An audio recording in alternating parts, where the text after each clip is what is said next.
for everybody.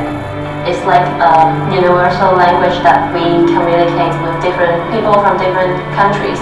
I have to be more efficient in this language, and IELTS is an answer. IELTS has a very good reputation in India, and everybody speaks about it. Thank you. It should be the same experience, the same rating, the same procedure, whether it's in Moscow or Brazil or Australia or whatever. I think it's a fair test with the real results. It's the test that is the closest to real life activities. IELTS is known to test all the 4 skills of language, so it gives an accurate measurement to someone's proficiency of English. It has very long history. It also can be used in many different countries. With a high IELTS score, I can be accepted like in most of the institutions. So the future of mine will be so bright with IELTS. We have about 40% international enrollment, and we have found that they are a good indicator of the student's level. IELTS definitely helped me for my application with Morgan State. You do have the face-to-face interaction. We definitely improved with that. I can apply to many universities and college abroad. And I can go anywhere. North America to Europe to Australia. I mean, it basically covers the entire globe.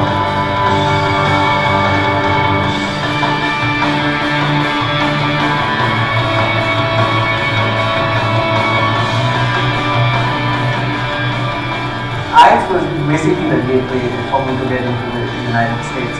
English language is very important in my professional life. It wouldn't be possible to work in my position if I didn't speak good English. It's important to work in a global environment, especially business or politics. Presently, I'm working in the Indian government, so everything is in English. It will open for me more opportunities in the future worldwide. Allow me to travel to lots of different places without having the language barrier. I had my first Europe trip, and I don't feel nervous or scared during my trip because I'm more confident with my English skill. I also meet different people, different accents, and with another guy, IELTS has helped me in understanding different pronunciation. I got to communicate with the local people and make small friends. Give me a new experience, no matter learning or studying or living experience. IELTS gave me the right skills to impact people while you can talk to a big audience. It prepared me for my real life.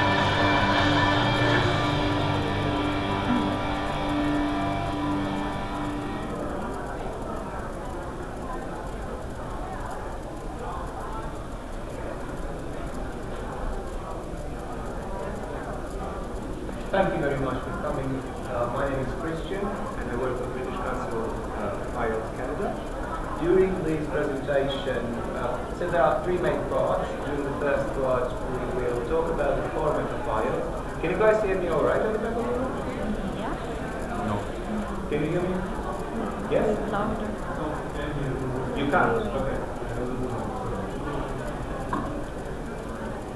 Okay, so my name is Christian. I work for British Council IELTS. This presentation is titled Prepare Better with Road to IELTS. And there are 3 main parts. During the first part, we'll have a look at the format of IELTS. During the second part, we'll talk about the free resources British Council IELTS offers. And during the third part, we'll see how you can register for IELTS. What is IELTS? What do you guys know about IELTS? What does it stand for?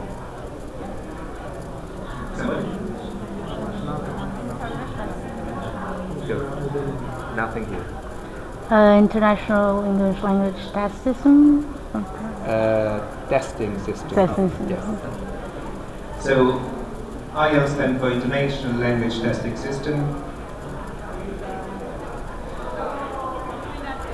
2 adjectives that best describe IELTS are standardized and international. Standardized means, international means you can take IELTS virtually everywhere around the globe. In more than 140 countries, there are more than 1,900 locations. And standardized means no matter where you take IELTS, no matter whether you're taking it in Canada, China, Italy, Russia, That's the same procedure, that's the same test, they are the same examiners, trained examiners, so you have the same results. That's why, and this is what makes IELTS such a great success story, the test report form issued in a country is recognized worldwide. Is recognized by all institutions worldwide. Last year, more than 2.7 million tests were taken globally. And IELTS is the world's most popular English proficiency test. So as I said previously, in more than 140 countries, and there are more than 1,100 locations. Is accepted and trusted by more than 9,000 organizations worldwide. In Canada, is accepted by College of Teachers, College of Doctors, College of Nurses, by all universities. Is the only international test which is accepted by the authorities, which means the immigration authorities, RCIC, and Immigration Quebec. Any questions so far? Correct. There are two versions. One is the general version, the GT, and the other is the academic version. People who wish to immigrate to countries where English is spoken, such as Canada, New Zealand, Australia, Britain, they have to take IELTS before they are accepted in those countries. And IELTS is the only international test which is recognized, as proof of English language proficiency. Once people come to Canada, or once they go to Australia, New Zealand, Britain, and if they want to attend a course, academic course, like a bachelor degree or master degree, or if they want to attend a college, they do have to take the other test, which is the academic one. And IELTS is accepted by all universities.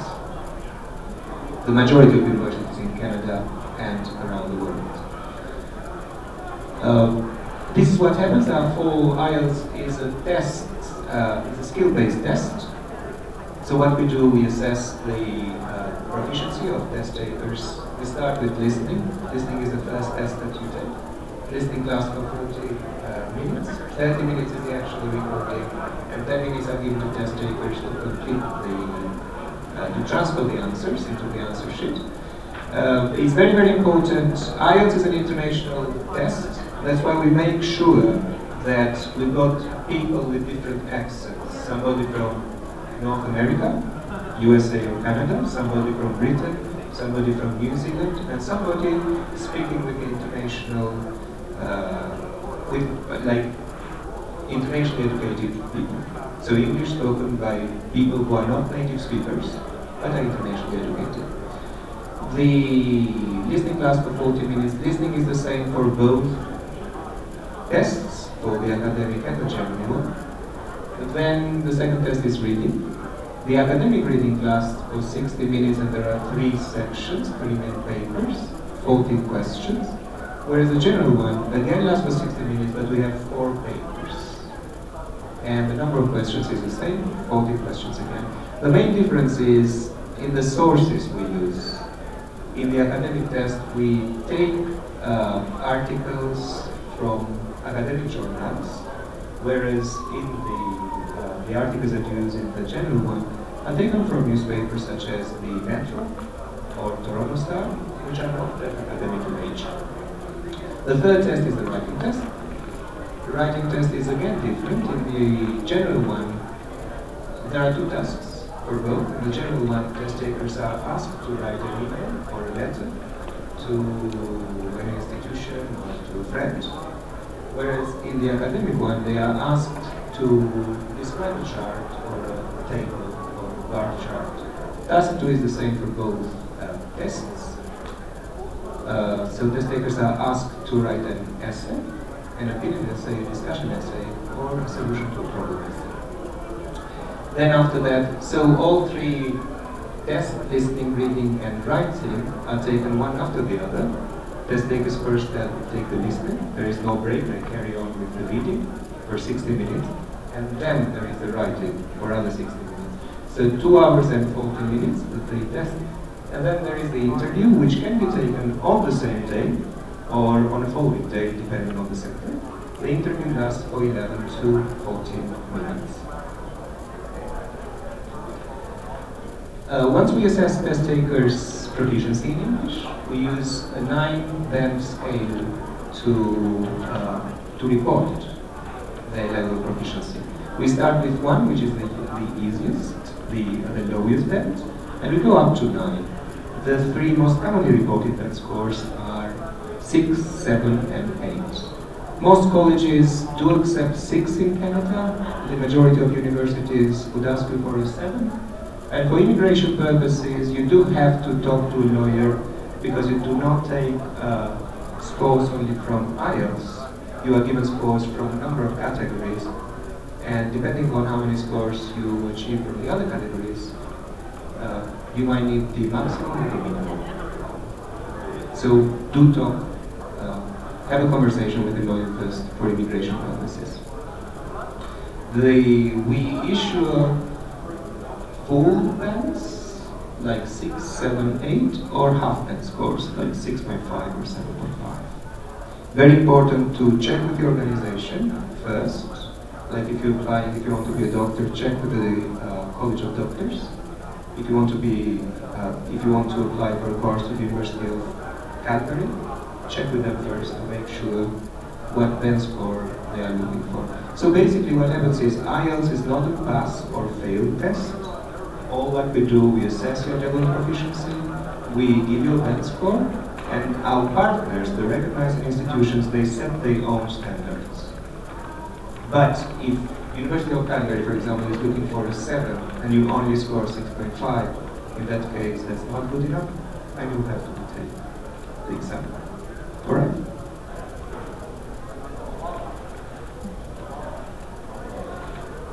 Let's go back and talk a bit about the listening first. So as I said, there are 4 sections. Section 1 is the easiest one, and section 4 is the most challenging one. The section 1 and section 2 are both of the social nature. What does social nature mean? Conversations of social natures. Anyone can give an example? Conversations of social nature. Like renting a car, or calling an institution because I want to know about the courses they offer, or something, what else? Social nature. Buying a car and the conversation of social nature. I want you to do something right now. Can you please write down a question in your own language the doctor asks you? So when you see a doctor, what is a typical question he or she might ask you? Can you write it down in your own language? Or think of it? Okay? So you see a doctor in your own language, what question might he or she ask you? No translation in your own language, no English. You look like a doctor. But you are.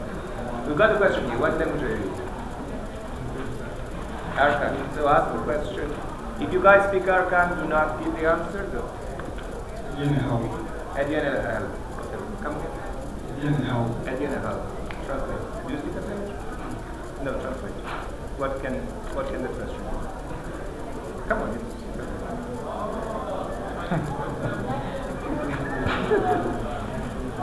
How do you feel? Is that? How do you feel? Yes or no? Another guess. Go. Do you speak the same language? Come on. Yes. Come on. What happened today? Another guess. What? Like what's your problem? What's your problem? Brought you. What brought you? Good. Another one. What language do you speak? Polish. So ask a question a Polish doctor might ask you in your own language. Don't translate. Yes, just in Polish. Ask the question doctor might ask you. Too much. Okay. Translate. What was the question? How are you feeling? Oh, that's a particular question. That's the first question the doctor asked me. Yeah, you sure? Okay, another one. Now, I speak Persian. Do you speak Persian? I don't translate. Ask the question. حالت چطور؟ حالت چطور؟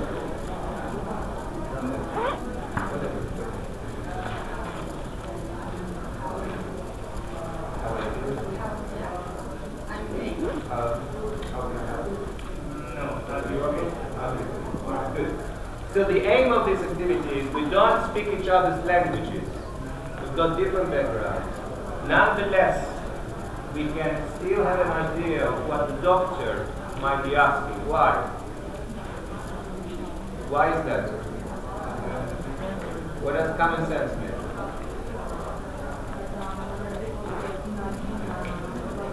It's not imagining. What happens is conversations of social nature, and the first two sections are social nature, are pretty much the same. No matter whether we use Chinese, English, or French, the exchanges between speakers are the same. And you know this, you have participated so many times, you have been part of those conversations in your own language so many times. So particularly for section 1 and section 2, identify the situation. Ask yourself, who is speaking to whom? What are they talking about? And where are they? Once you identify the situation, the listening becomes very easy because you know what question comes next already. Did you get it? So very, very important. For section 1 and section 2, which are of the social nature, identify the situation. Ask yourself before the recording starts. Have a look at the questions and ask yourself who is speaking to whom, what are they talking about, and where are they. This will make the listening very, very easy. Okay? That's about the listening. The reading. What we see, a very common mistake that speakers make is they read. They read too much. For every single question, don't read more than 2 sentences. If you read more than 2 sentences, that means that that's the wrong place. You will not find the answer there. So what happens is, for every question you read 2 sentences, you get the answer. First read the question. Why are you reading? Why are you doing that? Why are you are taking the test, right? And you need to score a 6 or a 6.5 or a 7. You are not reading there for pleasure. You're not there to read the text for pleasure. So what you do first, read the first question. Try to understand what are you looking for, what information are you looking for. Get that information. Read 2 sentences, get that information. Do the same with the second sentence. Read the second question. Underline the keywords. Have a reason for reading. You are reading for a reason, you are not reading for pleasure. By reading the question, you get the reason for reading. Once you know what information you're looking for, skim and scan. Find the information, read 2 sentences, get the answer. So at the end of the day, how many sentences you need to read in the reading test? 80 sentences. Can you read 80 sentences in 60 minutes? Everybody. Everybody. So the most important thing, have a reason for reading. Do not read because it's a reading test, but read because you need the answer for the first question, you need the answer for the second question. The third one, writing.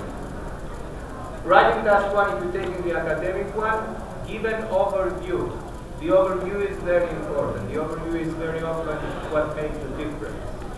Writing paragraphs, task 2, 1 introduction, 3 or 4 devoted paragraphs, short paragraphs, 1 idea per paragraph. Very often test takers are penalized because they write long paragraphs with many ideas and it's difficult to follow them.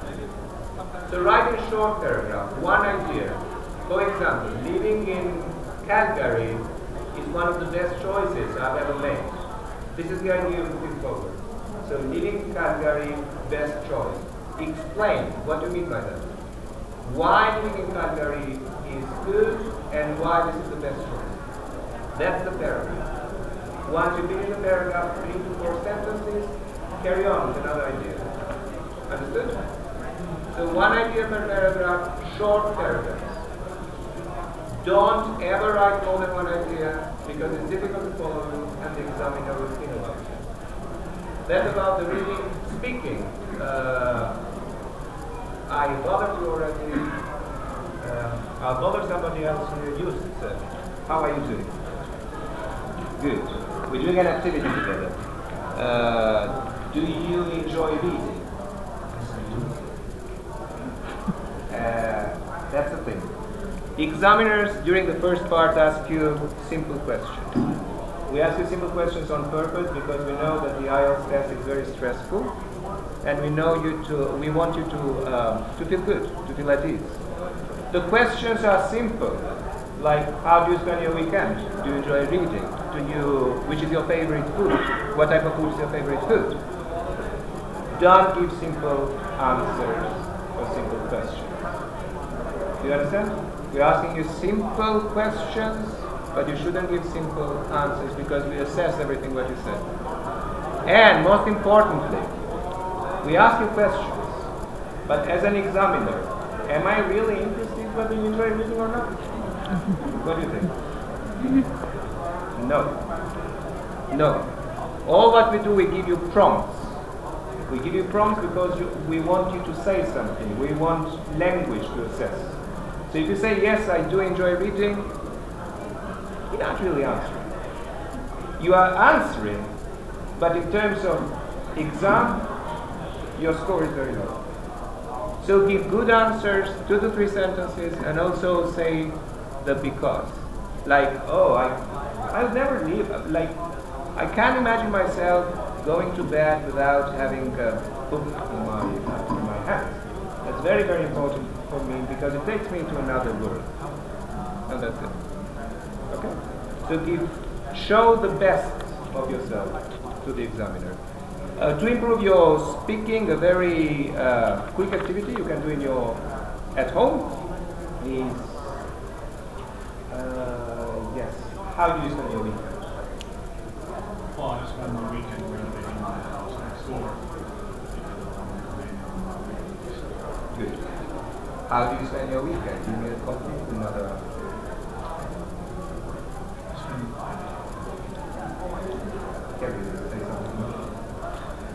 Well, I have nothing to do at all. Just check on How do you spend your weekend? Another. Well, I might take my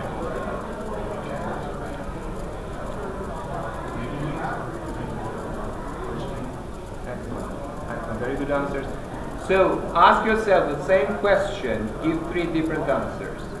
Different answers completely changing, like first you say I spend my weekend with my friends, and you briefly talk about what you do, then at home, then another answer, but also vary the language.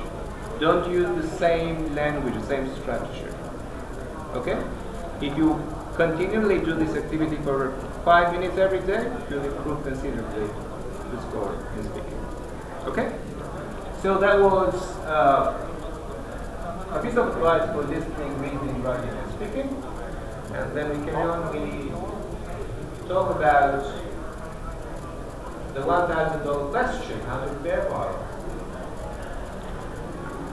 There are basically 3 ways. The first way is you take the exam. If you need a 7, you don't score a 7 or score a 6. You take it again and again and again and again. This is good for us, bad for you.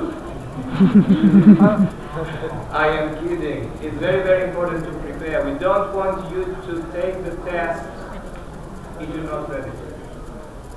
So only take the test when you are ready. There are basically 2 main ways. First, you can attend an IELTS preparation course. In Calgary, our partners, Bow Valley College and GEOS. Geo Centers, which is downtown. They both offer IELTS preparation classes. Obviously, you have to pay for it, for IELTS preparation classes. So that's the first way. If you feel like if you are a traditional guy who wants a regular classroom, like a teacher and other students, that might be a choice for you. That might be an option for you. The second one is you prepare on your own. And British Council IELTS offers many free resources which we'll cover during this presentation.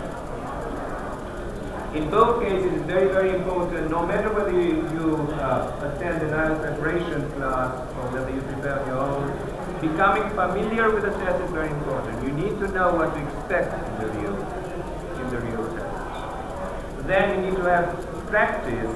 We have different questions in reading, different questions in listening. You have to have practice with different types of questions.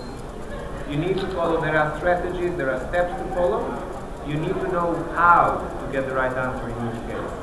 Once you work with a single question, you take mock exams. Mock exams, as I said, are very, very important because they do tell you where you stand. If you take a mock exam and you score a 5.5, but in the real test you need a 7, do not book the test. You're not ready for it. Okay? Any questions so far? Okay. The first resource that we offer is 30 hours of free preparation. It's called Road to IELTS. I'll take you through the program. See how it works.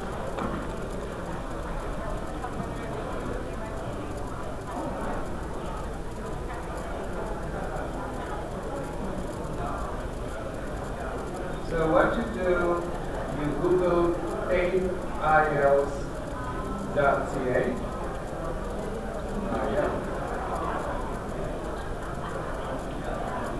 And you'll be taken to our official website.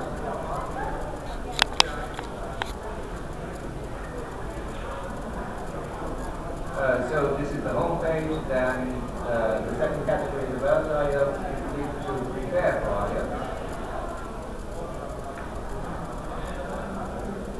How the program works is everybody can access the program for 10 hours. So when you get back home, you can do the same thing that I did, and you give it an opportunity to see how the program works for 10 hours. Then, the moment that you register, when you think that you are ready, the moment you register to take the exam through our website, through British Council website, we'll automatically send you an email with a code, and with that code you can have 30 hours of free preparation. So you don't have to pay anything. This is included in the exam fee. You are basically paying the exam fee and this is included. Alright? But you do need to take it. You need to do the exam through our website. So you click on try it now and get 10 hours free. You'll be given a choice. If you're going for the academic one, you click on the academic. If you're going for the general one, you click on the The difference? Because the reading and the writing is different, we give you material that are appropriate for either the general or the academic one. Okay? 30 hours for each of them. Yes, we offer 30 hours for each of them, but obviously you book only one exam, either the academic or the general. So we give you 30 hours for the exam that you book. Alright? I'm clicking for illustration purposes, I'm clicking on the academic one. The program loads, and you click on start. There we are.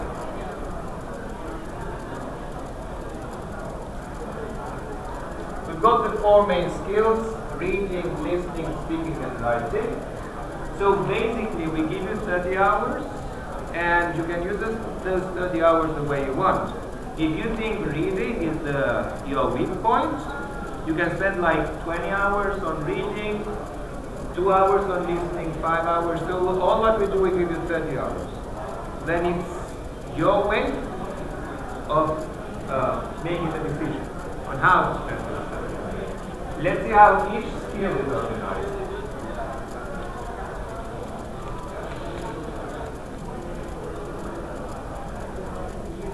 4 main categories. The first one, starting out through an ebook or a PDF or a video.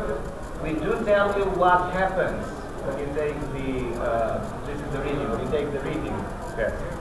Things like how many questions, how many papers, what types of questions are used, and so on. Very, very important to be familiar, to know what to expect. So click on this and know what happens in the real test. The second category, advice and tutorials. Through a number of videos, our educators show you how the steps to follow to complete each different type of question. I will click on this video and we will just see the first part, we'll watch the first part.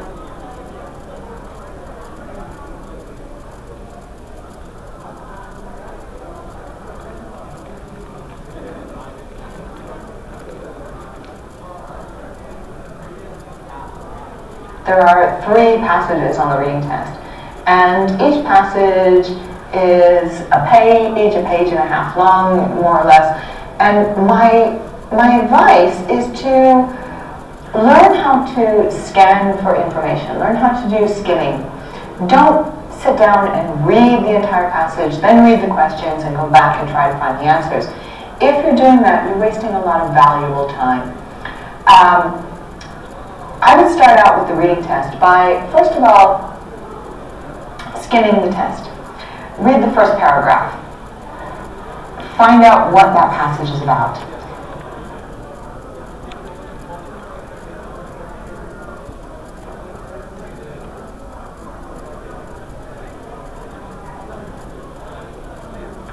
Go to each paragraph following that. Read the first sentence.